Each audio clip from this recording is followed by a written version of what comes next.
All right, we're back. Hang on. Clicking some things. Hey, where did we go? Hey, where did we go?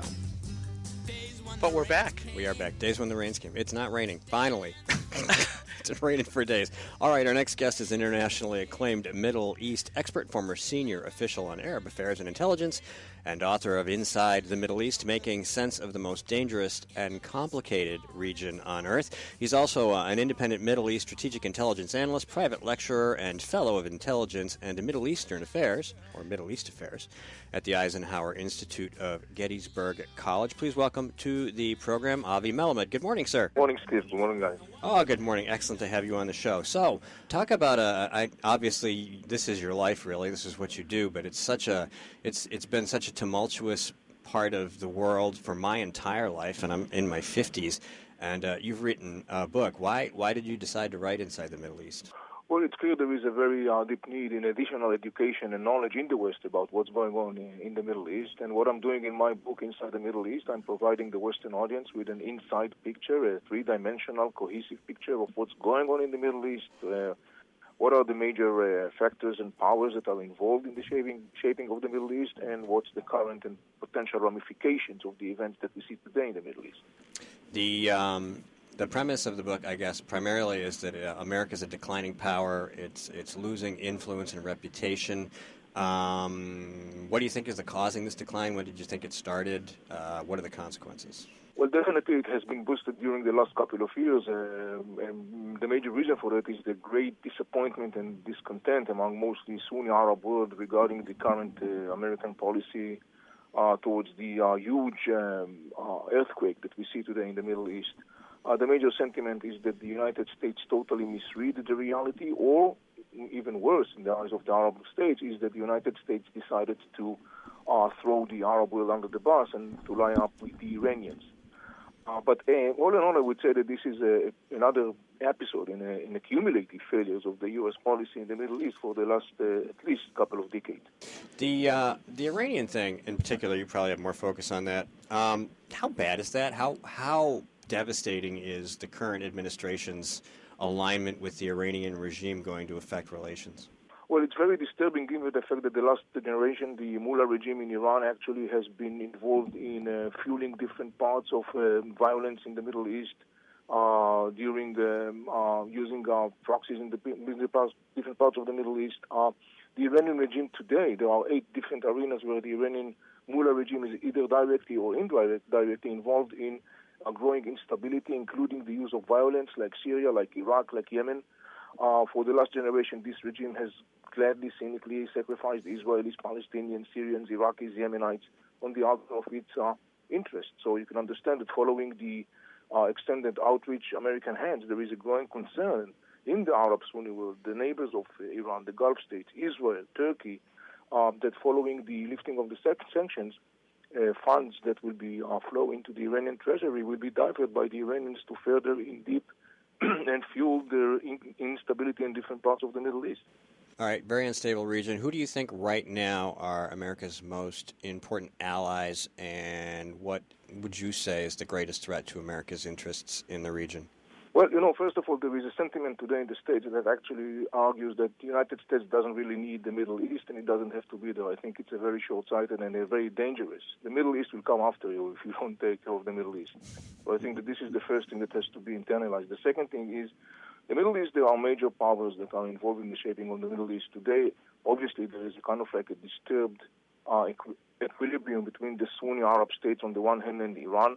I think that the American administration needs to negotiate and talk with the Iranians. That is correct, because Iran is a significant power. Yet the American administration must also talk to the Arab Sunni states, because in the end of the day, majority of the people in the Middle East are Muslim Sunni Arabs, and this is something that has to be taken into consideration. I think the United States needs to further strengthen its relationship with Jordan, Egypt, obviously Israel. It has to calculate very carefully its relationship with Turkey, because in the end of the day, this is a region that simply cannot be left alone. It's enormously important for the United States' strategic interest to have a presence in the Middle East and to be able to maintain influence and impact in the Middle East. Avi, this is Skip, and thanks for coming on the show.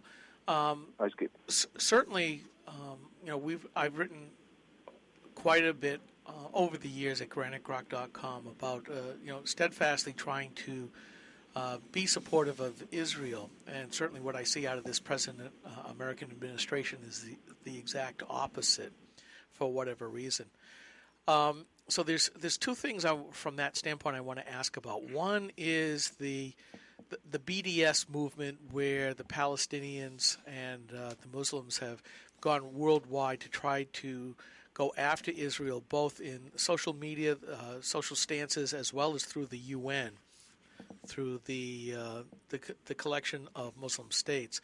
But I also wonder about what's happening with basically the Middle East decamping and moving into Europe, and how that's going to affect the Middle Eastern situation right now. Is it just exporting that out to the wider world? As you mentioned, the Middle East will come after you. And what do you think that holds long term if the EU is going to continue to allow all this mass migration? What does that mean for America?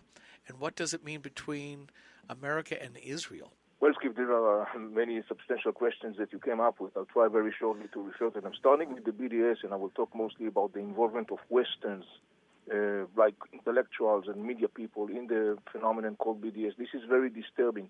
BDS, to a large extent, has a very clear characteristic of fanaticism. It's a movement that argues that it owns the truth, and it's nothing but their truth. It's a movement that basically suffocates and terrorizes whoever dares differently. It's a movement that actually argues that Israel has no right to make claims in a legitimate negotiations. It's a movement that actually doesn't look at events and reality and sequence of events and facts, because in the outlook of this movement, and mostly Westerns that are involved in this movement, reality simply is being pushed aside and brushed away because it doesn't comply with what they think reality should be. I think it's very disturbing. The involvement of Westerns in BDS is nothing less a fanatic phenomenon, and you should be aware of that. This is as far as for the BDS. As far as for the exporting, as you said, of the Middle East to Europe, indeed, we see that in different parts of the middle of the world, mostly in Europe, we see the massive influx of people fleeing from Arab states like Syria, like Yemen, like Palestinians, like Libyan and so forth, people from North Africa, actually trying to flee from the hell that they are experiencing in their homelands. And obviously they are making their way to Europe. We already know the ramifications of that. I think it's important to emphasize, overwhelming majority of these people are not terrorists. They are just simply trying to save their skin and their families, and it's very natural. However, we know that unfortunately there are other people that are coming along, and they have totally different intentions. One of the outcomes of that, of course, is unfortunately the growing capacity of militant Islamist groups like ISIS and others to create base of operation deep in Europe, including in the States. We all just recently saw a sample, very tragic sample of that serious development. So definitely, as I said before, you can't stay away from the Middle East. The Middle East is coming after you. Avi, what do you think is the most important story related to our relationship with the Middle East that isn't getting any attention? I think that the most important story is a very important note, and that is that the knowledge of the United States in circles of powers in the West, like academia, like media, like non-governmental organizations and other, about the Middle East has been seriously distorted in the last generation, to the point it resulted in a totally inaccurate reading of the Middle East and a totally inaccurate policy of the Middle East. The process through which information in the West, in the academia, in the universities, in think tanks, in political shaping circles and so forth about the Middle East, this process has been massively distorted. It stems from two major reasons. One is the fact that majority of the Western mediators of knowledge do not speak Arabic. Therefore, their ability to convey an accurate picture of the Middle East is very limited at the best. And the second reason is the fact that, unfortunately, discussion about the Middle East in the last generation in the West became subdued to narratives and concepts and theories. It became shallow. It became one-dimensional. It became controlled by people who knows nothing about the Middle East. And this is the tragic outcome. It's a total inaccurate reading of the Middle East. It has to be changed. It has to be dramatically revised, and this is exactly what I'm doing in my program inside the Middle East Intelligence Perspective at the Gettysburg College. Okay, so since that's clearly a problem, maybe you can give us a better understanding of what's going on in, like, say, Syria, for example. Syria is a great example to what I said right now. You know, there are officials in the States today, there are people in the States that call the war in Syria a civil war. The war in Syria is not a civil war. The war in Syria is a wide, open, total Iranian-Arab collision. It's a total collision between Sunnis and Shiites. Russia is now involved. It's becoming an international global issue. It's very ridiculous to hear officials that are still calling it a civil war. It's not a civil war. Syria is a Sunni Arab state, 22 million people, at least it used to be, disintegrated. Today, parts of Syria are occupied by the Iranians directly and by their proxies, Shiites, Afghan, Hezbollah, and other Iraqis, Shiite militias. Russia is in Syria, and we could see the chaos that is the result of what's going on in Syria that radiates and exceeds the region. The situation in Syria becomes more and more a global issue, very serious one, and it has to be taken care of. Do you see any comparisons to what has gone down in Iraq in the last 15, 20 years? Yeah, you could find some similarities, you could find some differences. Iraq is an Arab state. It has three major groups, majority of Shiites, Sunnis, and Kurds. All the years, the relationship between all parties were very tense. Following the ousting of Saddam Hussein, the political balance was totally upside down. Shiites became the dominant political power. Therefore, Sunnis are very discontent and angry with that. One of the results of that is the emergence of ISIS. And, you know, talking about ISIS, Kepa, another example of the totally distorted misreading of the West and what's going on in the Middle East. There are some serious people in the West, some of them are considered to be major sources of authority about the Middle East, that seriously argue that ISIS emergence has to do with global warming. This is ridiculous. This is nonsense, and this is part of the problem. This is part of the problem. Unfortunately, the knowledge in the States about the Middle East was occupied from within by people who pretend to be sources of knowledge, and they are totally clueless. Let's talk about Iran's ambitions in the Middle East. What do you think their real ambitions are, and what do you think the consequences are? Well, it's not about what I think, it's about reality. Here is the reality. In the last generation, the Iranian regime has successfully extended its influence in different parts of the Middle East. Lebanon, an Arab state today, became to a large extent an Iranian satellite. Syria is partly occupied by Iran. Iraq is partly occupied by Iran. Iran is operating terror cell in the Gulf states. Iran is occupying Gulf in the Gulf region. Iran is operating in Yemen. What we see today is a Middle East that in different parts of the Middle East, there are 8 active arenas where you see the direct, massive, or indirect involvement of the Iranians. As far as the Iranians are concerned, they have been doing a very good deal. In the last generation, they have been very successfully expanding their influence, which is, as I said before, to a large extent a very negative one. And many people in the Middle East are paying dearly for the Iranian regional aggressive policy.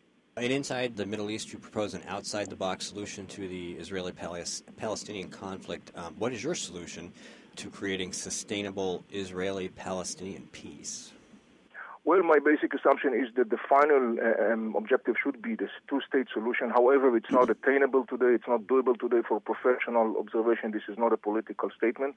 Therefore, what I suggest is to abandon the concept of an Israeli-Palestinian agreement and to endorse the concept of an Israeli-Arab agreement. Today, as an outcome of the events in the Middle East, there are excellent, unique, unprecedented conditions for such a long-term strategic conjunction of interest between Israel and the Arab state, and we should take advantage of that.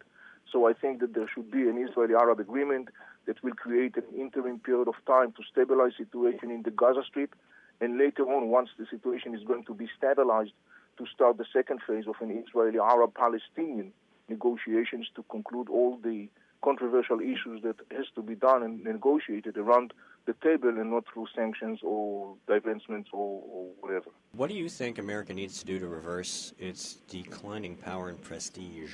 Well, Skip, if I'll have the opportunity or the honor to sit with the next U.S. president, I will say, Mr. President or Mrs. President, here is a couple of recommendations I would like to provide you with.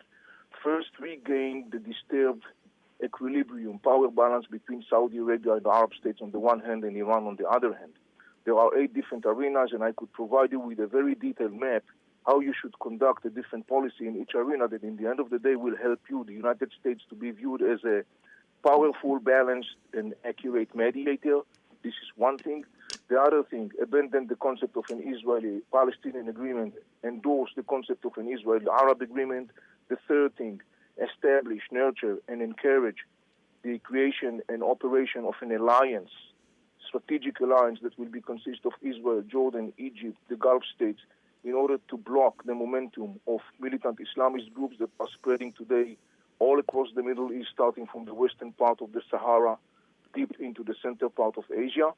And the last thing, of course, I would say to the United States President, revise dramatically the whole methodology and the process through which knowledge about the Middle East is accumulated, studied, analyzed, and processed. And it has to start in a very early age. You have to start it in campuses, undergraduate, as where I'm doing it at the Gettysburg College. So that way you could create a new generation of people that are professional in their outlook about the Middle East. All right. Well, we have come to the end of our segment, sir. Thank you so much for taking some time to talk to us. How do people contact you? Well, people are very welcome to visit my website, avimelamed.com. You could find all the contacts there. You could also look at the website, the page of the Eisenhower Institute at the college, at Gettysburg College. You could find there a lot of information about our unique, groundbreaking program called Inside the Middle East. This is year number 3, and we just see an amazing product that our students are doing. We're very happy and proud about it. Thank you very much. Well, I hope you get the opportunity to tell the next American president your advice. You have a great weekend. Thank you so much, guys. Thank you for giving me the stage. Have a wonderful day. All right, you too. Bye-bye.